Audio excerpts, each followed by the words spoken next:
자, 오늘 시간 창세기 42장에 있는 말씀을 통하여 기도와 신뢰라는 제목으로 말씀의 은혜를 받고자 합니다. 한 주간 얼마나 정치적인 이슈로 불안과 걱정을 경험하셨습니까? 저도요, 태어나서 이런 일은 처음 경험하는 일 가운데 있었고, 처음에는 황당했지만 나중에 생각해 보니까 여러 가지로 불안과 걱정이 임하였습니다. 그래도 다행히 모든 것이 금방 종료된 것 같지만 그럼에도 아직까지도 불안한 요소가 많이 있기에 이럴수록 우리 믿음의 사람들은 기도해야 됩니다. 전능하시고 자비로우신 하나님이 우리를 붙잡아 주시고 선한 길로 인도한다는 사실을 기억하시면서 우리 믿음의 사람들, 이럴수록 더 나라와 민족을 위하여, 위정자들을 위하여 기도해야 될 것입니다. 어제도요, 탄핵 결과를 보면, 가만히 보면 국민들을 생각하기보다 정당 위주로 뽑는 모습을 보면서 아직까지 갈 길이 멀었다라는 생각을 해보게 되었습니다. 이럴수록 기도해야 되고, 더욱더 주님 앞에 나올 때 이 땅이 좋은 길로 인도해 달라고 계속해서 기도해야 될 것입니다. 자, 오늘은 야곱의 아들들에 대한 이야기를 통하여 주님이 주신 은혜를 받기를 원합니다. 자, 야곱은요 4명의 부인이 있었습니다. 성경에 보면 레아와 라헬, 그리고 빌하와 그리고 실바 4명의 부인이 있었습니다. 그리하여 야곱은 4명의 부인과 함께 12명의 아들이 있었습니다. 첫째 아들은 루벤, 둘째는 시므온, 셋째는 레위, 넷째는 유다였고요. 그리고 11번째는 여러분 잘 알고 있는 요셉, 그리고 마지막은 베냐민이었습니다. 자, 유대인의 전통에 의하면요, 아버지는요 자연스럽게 장자를 사랑할 수밖에 없어요. 왜? 장자가 그 가문을 이어야 되고 그 장자가 부모님을 공경해야 되기 때문입니다. 그래서 이 장자가요 전통적 뿐만 아니라 하나님의 뜻을 따라 존귀함을 받는 자가 장자였습니다. 그런데 아버지는요 첫째 루벤을 사랑했던 것이 아니라 11번째 아들 요셉을 유독 사랑했다, 성경은 나와 있습니다. 자, 그럼 여러분에게 질문합니다. 자, 왜 아버지는 첫째 루벤이 아니라 11번째 아들 요셉을 유별나게 사랑하고 장자로 생각했을까요? 1번 잘생겨서, 2번 귀엽고 깜찍해서, 3번 떡잎부터 다르게 야곱은 똑똑하고 대범하여 장군감이어서, 4번 라헬이 낳은 첫 번째 아들이었기 때문에. 정답은 4번입니다. 요셉이 잘생겼는지 키가 컸는지 멋있는지 대담한지 이거는 모르겠습니다. 그런데 왜 그랬느냐, 아까 말씀드렸잖아요. 야곱은 사랑했던 아내는 한 명이었습니다. 라헬을 사랑했고요, 그 라헬이 사랑했던 첫 번째 아들이 요셉이었기 때문에 야곱의 마음 가운데는 내가 사랑했던 아내의 첫 번째 아들이 요셉이어서 그를 유별나게 사랑했다라는 것입니다. 자, 아들을 유별나게 사랑했던 그 마음이 형제들에게는 미움으로 바뀌었죠. 그러나서 어떻게 하였습니까? 요셉을 죽이고자 하였습니다. 유익을 죽이고자 할 때 그것까지는 너무한다 라고 해서 구덩이에 빠뜨리려다가 그것도 너무하다 라고 해서 미디안 상인에게 팔아넘기는 장면이 성경 가운데 나와 있습니다. 그래서 요셉은요 아버지의 사랑을 받았지만 결국은 노예가 되었고 남 밑에서 죽어라 일하는 종이 되었습니다. 또 그래서 보디발 집에서 가정 총무가 되었고 또한 누명을 씌우고 감옥에 갇히는 인생이 되었습니다. 우리는요 객관적으로 말하면 요셉의 인생이 형통하다가 절대로 말할 수 없습니다. 우린 요셉의 인생을 보면서 우리는 저렇게 살아지 말아야지 라고 생각할 정도로 불행한 인생처럼 느껴지기도 합니다. 그런데 참 희한하죠? 성경은 그렇게 말하지 않습니다. 성경은 감옥 속에 있는 요셉을 향하여, 그리고 남 밑에 있는 종이 되었던 요셉을 향하여 하나님이 그와 함께 하시니 형통하였더라 라고 말하고 있습니다. 여기서 우리는 중요한 메시지가 있습니다. 지금 당장의 모습을 보면서 하나님이 나를 복 주는구나, 어려움통하여 하나님 나 저주하는구나, 그렇게 생각하는 것이 아니라 하나님의 은혜와 축복을 사모하면서 오늘도 감사함으로 정진해 나가는 것입니다. 오늘도 하나님의 은혜를 바라보면서 이 어려움이 지나가면 하나님 우리에게 축복해 주시겠지라는 믿음을 갖고 나아갈 때 그것의 역사가 임한다라는 것입니다. 요셉 자신도요 얼마나 불행하다고 생각했을까요? 그런데 넘어지지 않았습니다. 왜?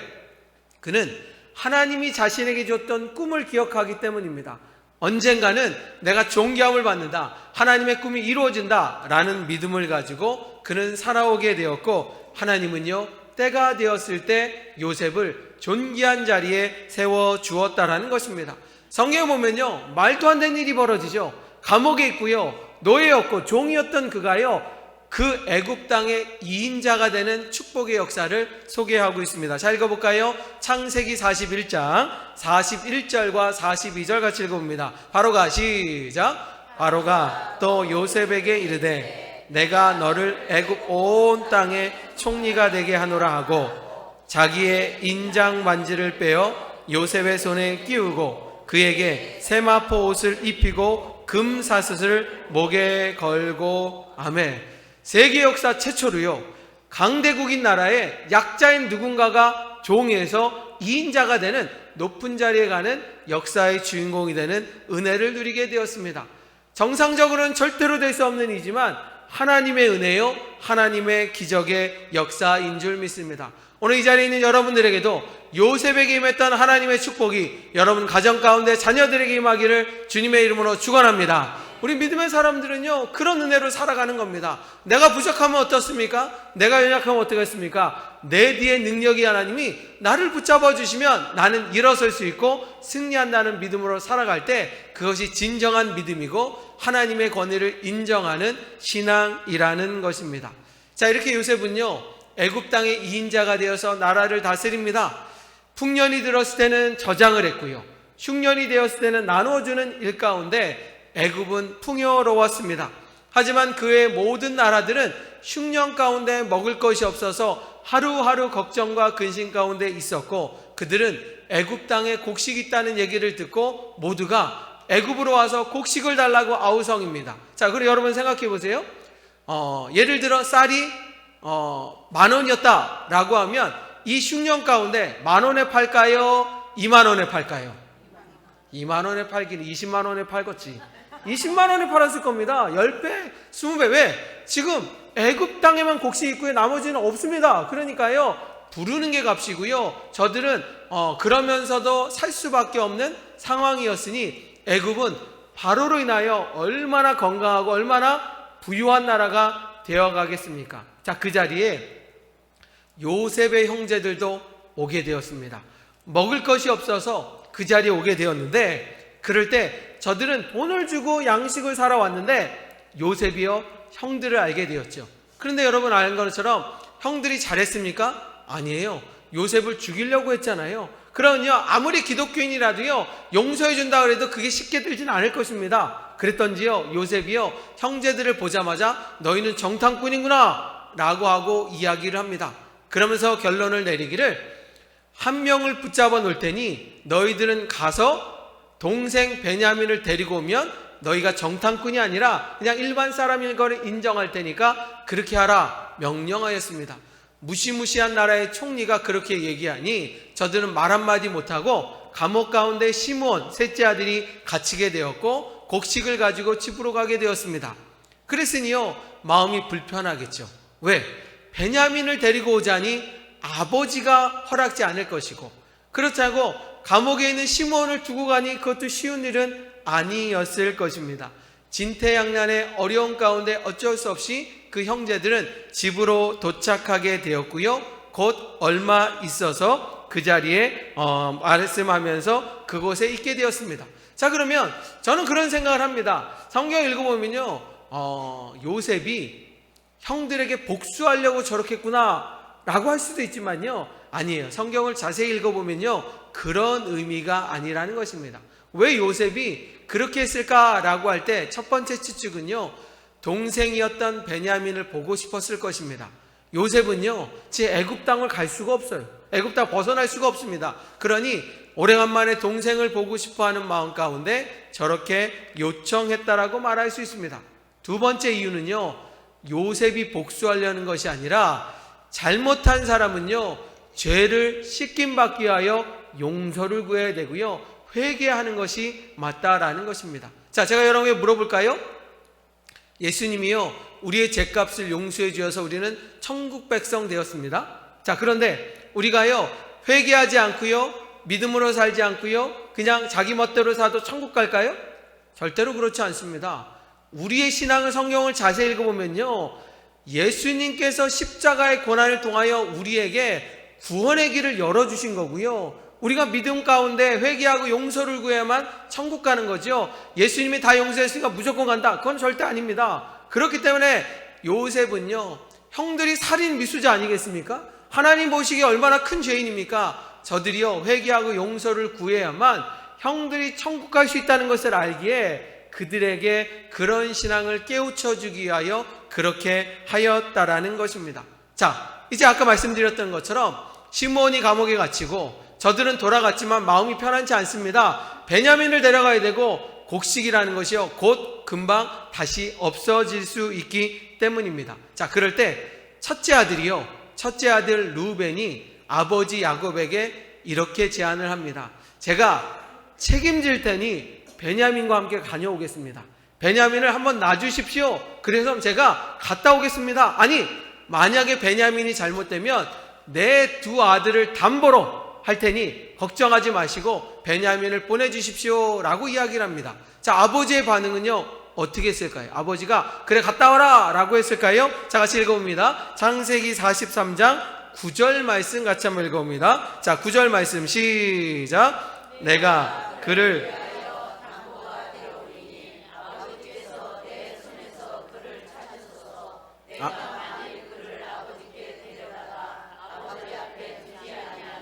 내가 영원히 죄를 지리이다. 여기보다 먼저 읽어야 돼요. 42장 38절 읽어봅니다. 자, 42장 38절이 첫째 아들 루벤이 아버지에게 제안을 두는 겁니다. 이렇게 해야 됩니다 라고 했을 때 아버지의 반응입니다. 아버지의 반응. 자, 야곱이 이르되 시작. 야곱이 이르되 내 아들은 너희와 함께 내려가지 못하리니 그의 형은 죽고 그만 남았음이라. 만일 너희가 가는 길에서 재난이 그에게 미치면 너희가 내 흰 머리를 슬퍼하며 스올로 내려가게 함이 되리라. 아멘.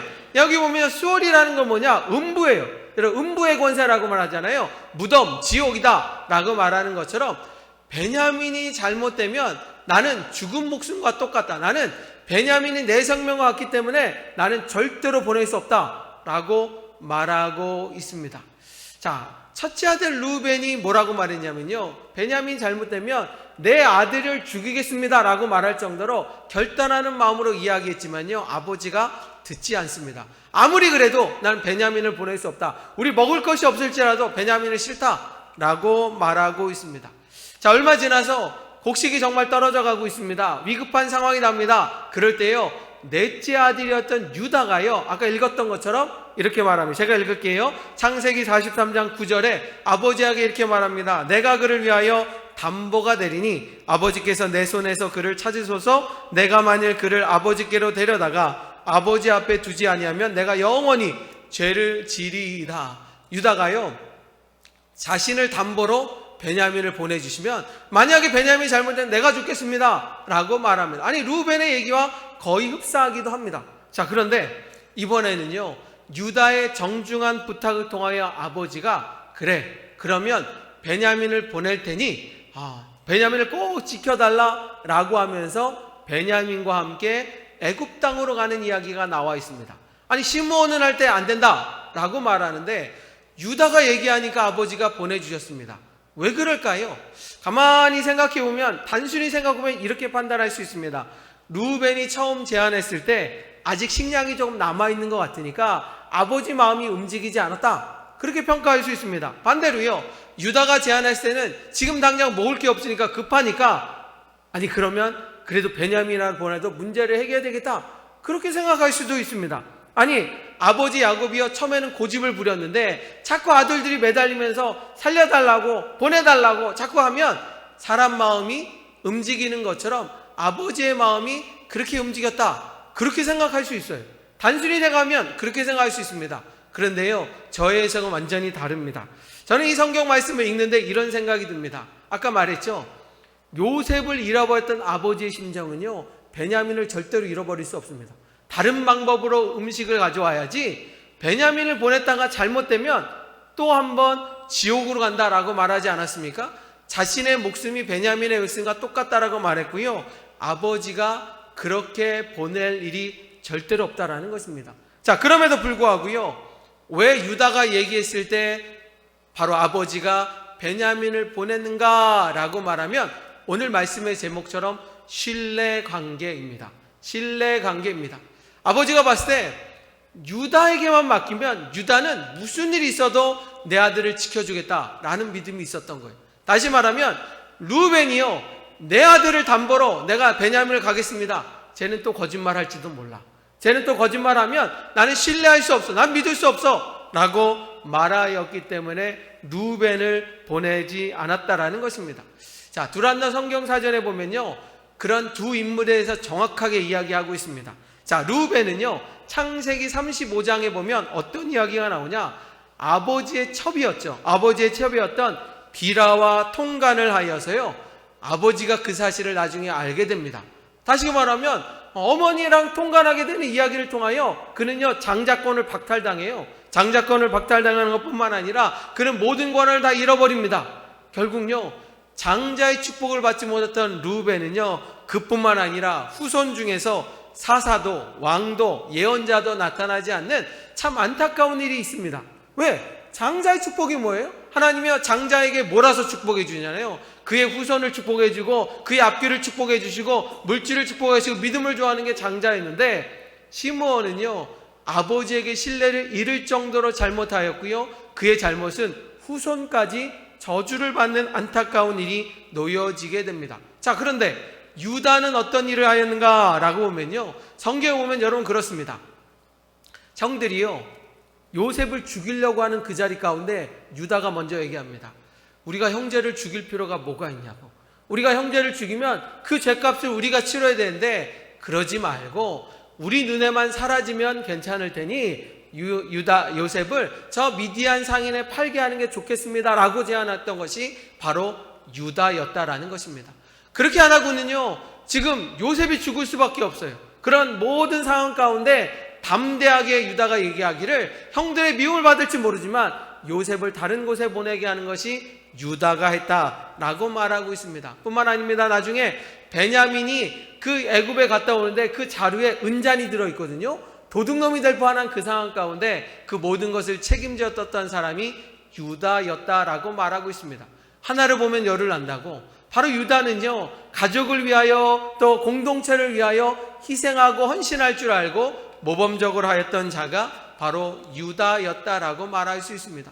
여러분, 그랬던 유다가요, 장자의 복을 받는 거예요. 성경 보면요, 아브라함 그리고 그의 후손 그의 자녀 가운데 다윗이 나오고요, 나중에 예수님이 나오지 않습니까? 그런데요, 성경을 자세히 마태복음, 오늘 집에 가서 마태복음 읽어보세요. 마태복음 읽어보면 아브라함부터 쭉 내려오면 누가 나오냐? 유다가 나와요. 루벤이 나오지 않고 유다가 나옵니다. 유다가 장자의 축복을 받았습니다. 유다의 후손 가운데 정말로 다윗이 나오고요, 그 후손 가운데 예수님까지 나오는 놀라운 역사의 은혜를 경험하게 되었다라는 것입니다. 왜 그러냐? 그가 하나님을 사랑하는 것뿐만 아니라 사람들에게 신뢰할 수 있는 믿음의 사람이었다라고 성경은 이야기하고 있습니다. 저는 말씀을 준비하다 보니까요, 또 다른 인물이 떠올랐습니다. 바로 유다와 같은 인물은 누군가라고 말하면 바나바 같은 인물이라고 말할 수 있습니다. 자, 여러분, 성경 가운데 바나바는 어떤 사람입니까? 신앙적으로 보면요, 성령 충만했다라고 말하고 있습니다. 성령 충만하였다, 기도하는 사람이었다라고 말하고 있습니다. 무슨 일을 하든지 하나님 앞에 무릎 꿇고 기도하였고요, 그리고 어려운 일 있으면 금식하면서 하나님께 간절히 구했던 사람이 바나바라고 성경은 말씀하고 있습니다. 교회에 어려움이 찾아왔습니다. 그 어려움이 찾아왔을 때 그는 흔쾌히 자기 밭을 팔아서 헌신할 수 있는 헌신의 사람이라고 성경은 기록되어 있습니다. 하나님과의 좋은 관계입니다. 누가 뭐라 할지라도요, 정말 하나님 앞에 정말 칭찬받아 마땅하는 그런 인물이 바로 바나바였습니다. 그런데 그 바나바가요, 또다시 하나님뿐만 아니라 무슨 사람이었는가라고 하면 주변 사람들에게 선한 영향력을 끼쳤다라는 것입니다. 자, 한번 따라 볼까요? 바나바는 옆 사람한테 선한 영향력을 끼쳤습니다. 이게 중요하다라는 겁니다. 무슨 얘기냐면 하나님과의 관계도 중요하지만요, 나를 통하여 옆 사람한테 아름다운 영향을 끼치는 그런 일도 하나님이 기뻐하고 주목하는 사람 중에 하나다, 성경은 기록되어 있습니다. 즉 다시 말하면 바나바는요 위로의 사람이다 라고 말합니다. 이 위로의 사람은 무엇입니까? 주변 사람 가운데 어려운 사람이 있습니다. 힘든 사람이 있습니다. 그냥 지나치지 않고요, 그 사람한테 찾아가서 같이 울어주고요, 같이 도와주고요, 같이 협력하는 일을 감당했던 것이 바로 바나바였다라고 말하고 있습니다.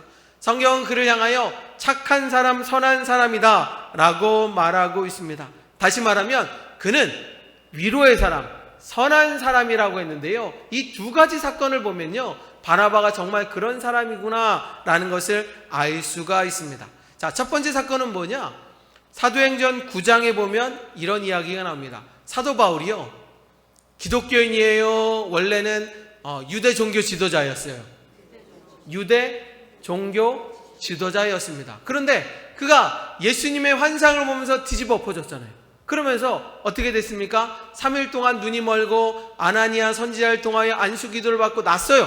나고 나서 이제는 유대 종교 지도자가 아니라 기독교인이 되었습니다. 예수님을 자랑하고요, 복음을 증거해야 됩니다. 그런데 지금 사도 바울이 알고 있는 내용이 아무것도 없어. 그러다 보니까 기독교인들을 만나고 예배를 드리고 그들과 생활을 해야 되는데, 그래서 사도 바울이요 사람들에게 찾아가서 그럽니다. 내가 원래 유대 종교 사람이었는데 예수님이 그렇게 하지 말라 그래서 내가 오늘부터 기독교인이 되겠습니다 라고 하면 믿어요, 안 믿어요? 안 믿죠. 당연히 안 믿죠. 저도 안 믿어요. 저도 절대로 안 믿어요. 왜냐? 저는 우리 교회를 지켜야 되는 일이 있기 때문에 겉으로는 믿는 척하지만 가까이 갈 수 없습니다. 왜? 혹시라 하는 마음이 들 수밖에 없고요. 실제로 사도 바울이 스데반을 죽이지 않았습니까? 그런 사건을 보면 기독교인이 절대로 사도 바울을 받아들일 수 없는 그런 상황이었습니다. 자, 그런데 그런 상황 가운데서도 누가 나섰는가? 바나바가요 사도 바울을 만났습니다. 사도 바울의 이야기를 듣고 보니까 그가 가짜가 아니라 진짜인 거예요. 영적으로 깨어 있었던 바나바는요, 사도 바울의 얘기를 들어보니까 이게 기독교인을 죽이려고 하는 것이 아니라 진짜 변화되고요, 예수님 만난 다른 사람이라는 것입니다. 그 얘기를 들었던 바나바가요 사도 바울의 손을 붙잡아줘요. 아, 그러면 당신이 기독교인이라는 걸 내가 보증해 줄 테니 나와 함께 기독교인인 곳으로 같이 갑시다. 자, 같이 읽어볼까요? 사도행전 9장 27절에 그런 말씀이 나와 있습니다. 바나바가 데리고, 시작. 바나바가 데리고 사도들에게 가서 그가 길에서 어떻게 주를 보았는지와 주께서 그에게 말씀하신 일과 다메섹에서 그가 어떻게 예수의 이름으로 담대히 말하였는지를 전하니라. 아멘. 그렇습니다. 사도 바울이 복음을 증거하는 일을 할 수 있었던 것은요, 바나바가 손을 잡아줘서 그래요. 바나바가 믿어졌기 때문이. 아니, 바나바가요 사도 바울을 데리고 오니까 사람들이요 부정하지 않고 의심하지 않고, 아, 바나바가 보증해 줄 정도면 내가 믿겠다 라고 하면서 사도 바울이 그곳에서 지낼 수 있었다라는 것입니다. 자, 여러분 한번 얘기 생각해 볼까요? 우리 동네에 좀 건달이기도 하고 깡패였기도 하고 좀 이상한 사람이 있었는데 그 사람을 사람들이 다 피해갑니다. 그런데 어느 날 그 사람이 새로운 사람이 됐다라고 말하면서 나는 착한 사람이 되겠습니다. 그럼 믿을 거예요, 안 믿을 거예요? 안 믿을 거예요. 그런데 만약에 여러분들이 그 사람의 얘기를 듣고 그 사람이 변화된 걸 알고요, 여러분 주변으로 사람들 앞에 데리고 오면 그 사람이 여러분을 믿을까요, 안 믿을까요? 믿으면 여러분들이 신앙 여태까지 바르게 산 거고요, 그 사람을 못 믿으면 여러분들이 제대로 못 산 거예요. 이게 신뢰라는 거니까요. 바나바가 의심 많은 기독교인들을 데리고 해서 이 사람은 됩니다 라고 말하니까 그 사람, 저 사람은 살인자입니다, 안 됩니다, 그런 게 아니라 바나바가 책임져 주면 가능합니다 라고 하면서 그 자리에 어울릴 수 있었다라는 것입니다. 그러면 바나바가요 평상시에 못했을까요? 잘했다라는 얘기입니다. 평상시에 믿을 만한 사람이었다라는 겁니다. 신뢰받을 수 있는 사람이라고 성경은 말하고 있습니다. 두 번째 이야기도 볼까요? 두 번째는요, 바울과 바나바가 1차 전도여행을 떠날 때 한 명이 더 있었습니다. 그게 요한이라고 말하는 마가였죠. 마가 가는데 마가는 좀 믿음이 부족했던 것 같습니다. 그 험난한 선교지를 가다가 중간에 무서워서 포기하고 집으로 돌아왔습니다. 그래서 한 명이 포기했지만 그래도 바나바와 바울이 1차 선교행을 마치고 나서 곧 얼마 있어서 2차 전도여행을 떠납니다. 자, 그럴 때 마가가 다시 찾아와서 이렇게 얘기합니다. 한 번만 다시 가자라고. 내가 실패한 인생이 되고 싶지 않고 선교를 다시 가고 싶다라고 말했습니다. 아니, 어쩌면 마가가 그렇게 말한 것이 아니라 마가의 어머니 믿음이 대단했잖아요. 그 마리아가 또 한 번 청했는지 모르겠습니다. 자, 그럴 때 사도 바울은 단호했습니다. 안 된다고. 사람은 변해요, 안 변해요? 잘 안 변하더라고요. 내가 보니까요, 정치인들 보니까 잘 안 바뀌어요. 그리고 근데요, 정치인들만 그런다고 하는 게 저도 안 바뀌고 여러분도 잘 안 바뀌어요. 사람은 잘 안 바뀌어요. 어쩌면 사도 바울의 판단이 냉정하고 올바를 수 있어요. 왜냐? 한 번 실패했던 사람이 2차 전도여행은 더 무서울 수 있거든요. 안 돼요. 안 돼요. 그런데 그 자리 가운데 사도 바울은 안 된다라고 그랬지만요, 바나바는 한 번 더 믿어주자라고 말했습니다. 세상적으로 보면요, 사도 바울의 판단이 맞아요. 그런데 믿음의 방면에서는요, 사도 바울 생각보다도요, 바나바 생각이 맞을 수 있어요. 왜? 우리는 어려운 사람을 도와주고요, 안 되는 사람을 되게 하여 주시고요, 우리가 따뜻하게 복음을 전하는 것이 주님의 뜻이 아니겠습니까? 어떻게 보면요, 바나바가 이상한 것 같지만, 세상적으로 이상할지 모르지만 예수님의 관점으로만 맞는 거예요. 그래서요, 바나바가요, 결국 마가를 데리고 복음 전파를 하지 않았습니까? 결국에는 어떻게 됐습니까? 마가가요, 얼마나 믿음이 성장하였는지 나중에는 마가복음의 저자가 됐어요. 여러분 생각해 보세요. 신약 가운데 가장 신학적으로 중요한 게 마가복음. 마태, 누가, 요한보다도요, 마가복음이 더 중요해요. 왜? 가장 먼저 쓰여졌고 가장 신뢰할 수 있기 때문에. 그걸 누가 썼냐고요? 마가가 썼다니까요. 정말 1차 전도 실패했던 자가 있다니까요. 누구 때문에요? 바나바가 손을 내밀어 줬기 때문입니다. 사랑하는 성도 여러분, 바로 바나바는요, 따뜻한 사람이었고요, 남을 배려하는 사람이었고요, 사랑받는 사람이었기 때문에 그로 인하여 주변 사람들에게 아름다운 영향을 끼쳤던 신뢰받을 만한 사람이 바나바였다라고 말하고 있습니다. 저는요, 말씀을 준비하다 보니까요, 이런 재밌는 예화가 있네요. 물고기 중에 가시고기가 있습니다. 이런 가시고기 한두 번은 들어왔을 거고요. 옛날에 조성모가 가시고기라는 노래 불러고 유명해졌는데, 하여튼 제대로 보지는 않았어요. 하여튼 가시고기라는 게 있는데요, 이 물고기의 특징은요 뭐냐? 엄마 가시고기는요, 알을 낳은 후에 도망간대요. 좀 특이하죠? 엄마가 보통 끝까지 키우는데, 이 가시고기의 특징은 뭐냐? 엄마가요, 알을 낳고 나면 그냥 도망가 버린대요. 어딘가 없어져 버린대요. 그러면 그 뒤로 아빠 가시고기가요, 혼자 남아서요, 끝까지 새끼들을 지키신대요. 그래서 새끼가 어렸을 때 죽을까 하면 목숨을 걸고 다 지키다가요, 그러고 나서 새끼들이 점점 커져서 아빠 곁을 떠나면 그때서야 아버지가요, 돌에 처박아서 죽는데요. 그 뭐냐? 아버지가요, 새끼들을 위해서 희생하다가 그냥 죽는다라고 말하고 있습니다. 왜 하나님이 이런 동물을 만들었을까라고 하면요, 엄마가 자식을 끝까지 키웠다. 이건 당연한 거고 본능이에요. 누구나 이거는 가르쳐주지 않아도 다 아는 거예요. 그런데 아빠가 그렇게 했다라는 것은, 제가 남자니까 남자를 그러려고 말하는 거 아니에요. 무엇이냐? 왜 하나님이 이런 고기를 통하여 우리에게 교훈을 주냐? 다른 것이 아니라 우리가 내 가족, 내 주변 사람, 내 가족만 챙기는 걸 떠나서 내 아파하고 있는 성도들의 위로자가 되고, 내 힘들어하는 사람에게 격려가 되고 따뜻한 사람이 될 때, 그것이 주님이 원하시는 아름답고 복된 신앙의 모습이 아닐까라는 생각을 해보게 됩니다. 사랑하는 성도 여러분, 오늘 말씀을 마무리하고자 합니다. 오늘 말씀의 제목은요, 기도와 신뢰입니다. 믿음의 사람들은요, 누가 뭐라 할지라도요, 기도하는 자가 되어야 됩니다. 하나님 앞에 부르짖고요, 하나님께 간구해야 됩니다.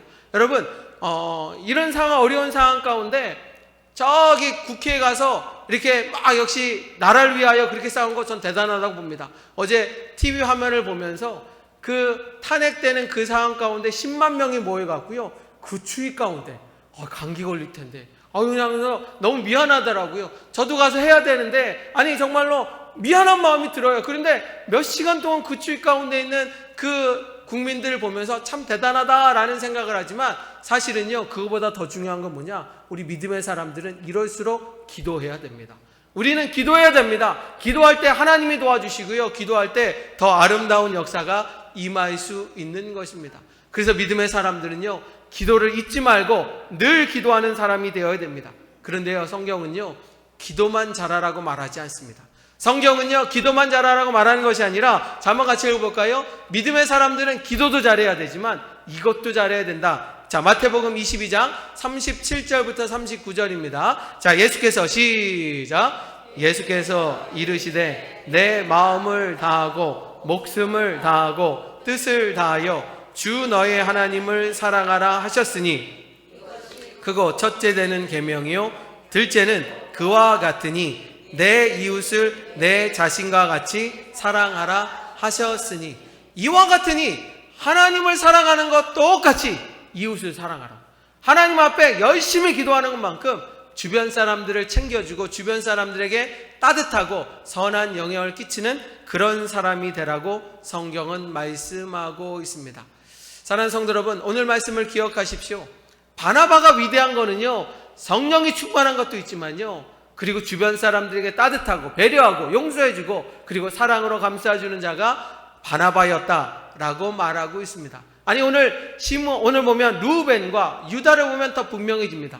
아버지가요, 루벤이 얘기할 때 듣지 않습니다. 왜? 믿을 수가 없으니까.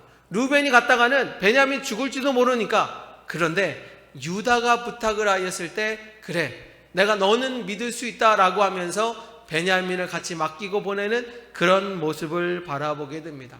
사랑하는 성도 여러분, 여러분들은 누구 같은, 루벤 같은 성도입니까? 아니면 바로 오늘 나오는 유다와 같은 성도이십니까? 여러분, 다시 한번 오늘 말씀을 기억하시면서 한 해가 마무리되어 가고 있습니다. 오늘 두 가지, 기도와 신뢰받는 성도가 되기 위하여 다시 한번 결단하고 믿음으로 나아가요, 12월 달도 하나님께 영광 올려드리고 주변 사람들에게 정말 자랑거리가 되고 선한 영향을 끼치는 믿음의 호사나 모든 식구가 되기를 주님의 이름으로 축원합니다. 기도하시겠습니다.